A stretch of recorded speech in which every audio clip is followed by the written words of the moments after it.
The experience of the referendum in Scotland was very much that after sort of the positive visions had kind of faltered a little bit, it did turn to sort of the fear, uncertainty and doubt. And you both touched on the fact that we have no way of knowing how things would play out if we did go for the Brexit option.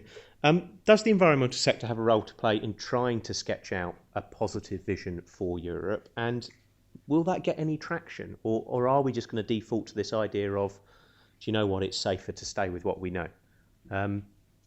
Matthew, do you have any view? Had a number of different versions of a vision for Britain in a stronger Europe over the years. I mean, the idea of green growth and green economy is not a solely British idea. It's been shared with many of our partners in particularly Northern Europe, and indeed has been informed by their experience. So, you know, the question of what is Europe for before the round of Euro crises, migration crises and so forth was, I think the most optimistic version of it has always been an environment union, a place where standards are gradually rise, that drives innovation and greater business productivity in a region where labour costs will never be the cheapest in the world, energy costs will never be the cheapest in the world, but where productivity and the use of resources and energy can be the best in the world because we're very innovative. And decades of environmental legislation have been part of that process. You know, eco-design, to take one small but neglected piece of European legislation, has had a profound effect on the market for appliances and white goods globally, because the standards that have been set there have been then applied by manufacturers around the world. It's easier to work with the toughest standard than it is to have multiple standards in a global operation.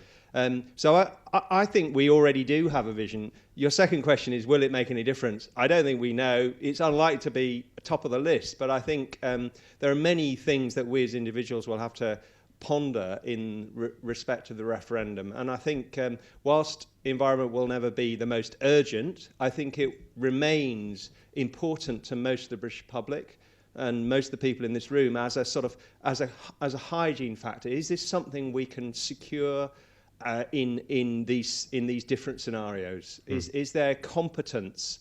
Is our environmental capability and competence likely to increase or decrease with these different options? I think that is something we can realistically expect to insert into the debate. And the complexity of renewables targets and carbon targets might not resonate, but dirty beaches do. Absolutely, which is why I focused on that example, because it feels more tangible. But actually, the recent climate efforts of the UK in the European Union are the most recent example of where the UK has punched above its weight. As you know, James, we set out with the fourth carbon budget. It was difficult to agree, but we did finally agree it, which basically sort of sets a roughly halving of our carbon emissions by the mid-2020s. At the time, there was a real fear that we were going out alone. We then managed to secure an agreement with the 27 other member states through the EU 2030 package on climate, which is very much aligned to that decision by the UK on the fourth carbon budget. So we've got the rest of Europe to do much what we had set out to do already, which is an absolutely incredible achievement. And the Paris summit with the INDCs might follow along similar lines. Laura, how positive a story can you tell, or do you think in such a febrile atmosphere things will revert to this more risk-focused argument against Brexit?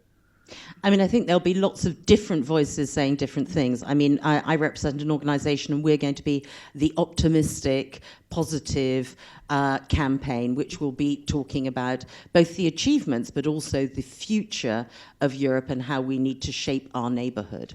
I think that there's a lot of issues that the environment, that umbrella, resonates with people. I'm not sure the word sometimes environment actually makes people understand what we're talking about. So when we're talking, you know, you're talking in Margate, you're talking about the blue flag beaches, we're talking about the wildlife park down the road. We're absolutely illustrating, and this is absolutely crucial. To win this campaign, it has to be campaigned on the ground in localities. And so it is about talking about, you know, flooding. It is talking about habitats. It's getting the RSPB absolutely, as one of the great advocates. But it's also you in this room. Because, again, I would suspect many of your employees don't really associate themselves with what's called an environmental business in the way that word is used in, let's say, sort of with Matthew, myself, and sort of Greenpeace. What you're doing is absolutely important in terms of cascading the message that you are part of a European standards and a European standards settlement. And that is absolutely crucial for your staff to understand that they are related to this Europe of the environment. And I think it's absolutely crucial to get that message out. But I think we're going to need lots of different messages, in many ways touching different people in different ways. And the European movement is going to be setting up the Irish for Europe, the Creators for Europe. We're talking to Matthew about the Environmentalists for Europe. And it is a lot of different voices, different people who are going to be able to carry a message. Hello, James Pack from Purity. A question for Matthew. Just because governments may have required EU regulation in the past, certainly the sort of 70s, 80s, early 90s sort of governments, is it true, therefore, that they're as reliant on EU regulation in the future when the UK and industry and governments are far more in tune with environmental concerns? My recent experience and in discussions with DEFRA was that no government anywhere has ever paid an infraction fine or had one actually enforced. And most recently, particularly in the air quality agenda and debate, actually government action was actually enforced on them by the UK Supreme Court, albeit under policies instigated by Europe. It's a good question. I don't honestly know there is a clear-cut answer. All I could say is that we are going to face many challenges as we move from an understanding of the environment as an issue about pollution and local to one that's more fundamental to the transformation in our economy, whether it's about carbon or resources. And I don't think it's as effective to move alone as it is to move with 27 other member states. So it seems to stand to reason that any of these issues will tend to be interconnected, not always, but tend to be interconnected, and the markets are interconnected. And therefore it will be more powerful, even if it's slower and more painful, to do it through an environment union than it would be to do it on our own. My name is Dodrik Jørgensen. I represent Atkins. I obviously, as you can hear from my name, I was born and grew up in Scandinavia. And one of the things I noticed, having lived here for 25 years, is that when I vote here, in comparison to what my experience was like in Scandinavia, was that I felt much more informed and educated in Scandinavia.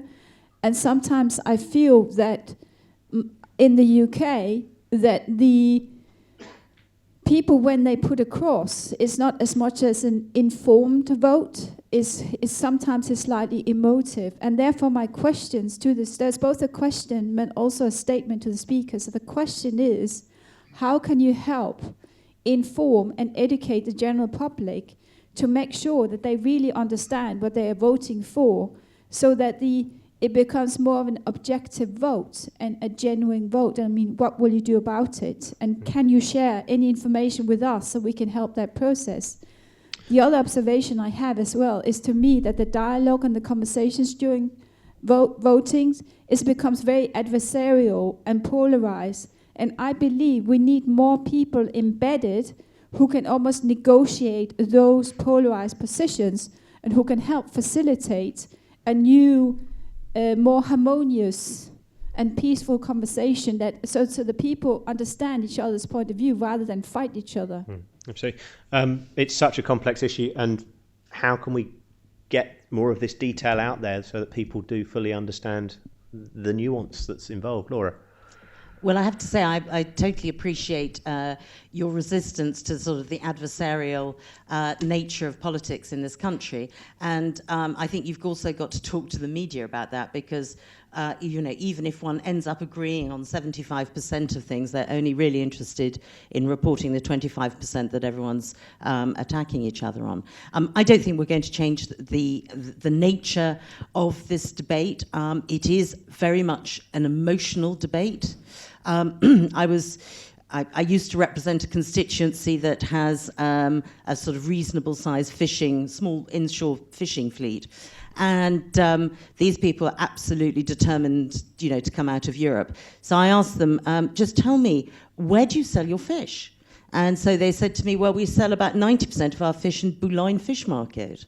I said, wow, I'm half French. I'm not sure I'm going to be able to negotiate with the French fishermen that you're going to have equal access to Boulogne Fish Market if we come out of Europe. They said, still, we want to come out of Europe.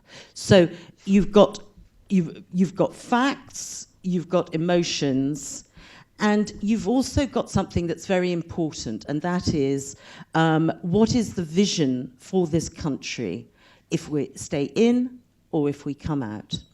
And all I would say, to reiterate my point about whose vision you are buying into if you want to come out of Europe, you're buying into the vision of the main characters, Nigel Farage, John Redwood, Owen Paterson, and a group of people who have a sometimes Douglas Carswell's got a very exciting vision for this country, and that is that this country will be the Singapore of Europe. Now, that is a very, adventurous, dynamic, and ambitious objective for this country. But all I would say to you is it is about the survival of the fittest, the environment and regulations. Within 5 minutes, they'll be going to the Treasury and saying, I'm really sorry, we've got to be competitive. And the only way we can be competitive is we've got to slash every regulation we can find. You thought you had, 21 days statutory holiday? In America, they only have 2 weeks. We've got to be competitive. And for all ladies in this room, do you want to put your maternity rights into these guys' hands? I ask you.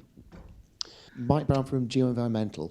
Do you find in the research that you've done there's a clear split between people's opinion on Europe in businesses and the wider public?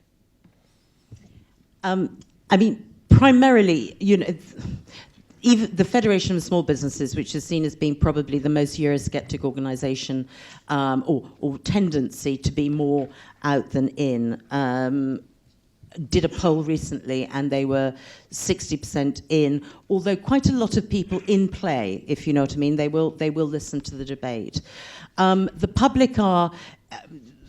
The concern for a campaign that I'm running is that it's probably between 55 and 60% of the population saying they want to stay in, and the rest saying out, until you ask the next question, which is, will you turn out to vote? And then we get to 50-50. So the turnout is going to be exceptionally important.